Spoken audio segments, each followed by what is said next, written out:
তেলিয়ামুড়ায় বেশ কিছু উন্নয়নমূলক কাজ চলছে। বিভিন্ন নির্মাণ কাজ, রাস্তা সংস্কার সহ আরো বিভিন্ন বিষয়ে কিন্তু দেখা যাচ্ছে যে উন্নয়ন এবং পরিকাঠামো কিভাবে ঠিক করা যায় সে বিষয়ের দিকে কিন্তু এই মুহূর্তে তেলিয়ামুড়ায় একাধিক কাজ চলছে। আজ কাজগুলি কোন অবস্থায় রয়েছে এবং গুণগত মান রেখে কাজগুলি হচ্ছে কিনা, কবে নাগাদ শেষ হবে, বিভিন্ন বিষয়গুলি সরেজমিনে দেখার জন্য আজ স্থানীয় বিধায়িকা তথা ত্রিপুরা সরকারের মুখ্য সচেতক কল্যাণী সাহা রায়ের নেতৃত্বে এক প্রতিনিধি দল চলমান বিভিন্ন নির্মাণ কাজগুলি পরিদর্শন করেন। এই পরিদর্শনকালে বিধায়িকা ছাড়াও পুর পরিষদের প্রাক্তন চেয়ারম্যান নিতিন সাহা, তেলিয়ামুড়া ক্রিকেট অ্যাসোসিয়েশনের সচিব নন্দন রায় প্রমুখরা উপস্থিত ছিলেন। এই পরিদর্শন তথা কর্মসূচি সম্পর্কে সংবাদ মাধ্যমের মুখোমুখি হয়ে বিধায়িকা কল্যাণী সাহা রায় কি বলছেন শোনাবো।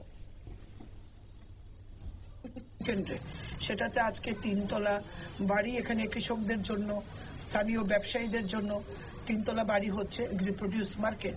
সেটা আজকে আমরা 3 তলার ছাদ হয়ে গেছে। আজকে আমরা ডেভেলপমেন্টের কাজ দেখতে বেরিয়েছি। আমরা খুশি যে এজেন্সি মাত্র 1 বছরও হয়নি যে এতখানি কাজ দ্রুততার সঙ্গে করছেন এবং কাজের গুণগত মানও আমরা দেখলাম। আমাদের সঙ্গে এগ্রি প্রোডিউসার মার্কেটের চেয়ারম্যান যেমন ছিলেন, তেমনি আমাদের মন্ডলের যারা আমাদের কার্যকর্তারা, যেখানে ভাইস প্রেসিডেন্ট আছেন, জেনারেল সেক্রেটারি আছেন, সেক্রেটারি আছেন।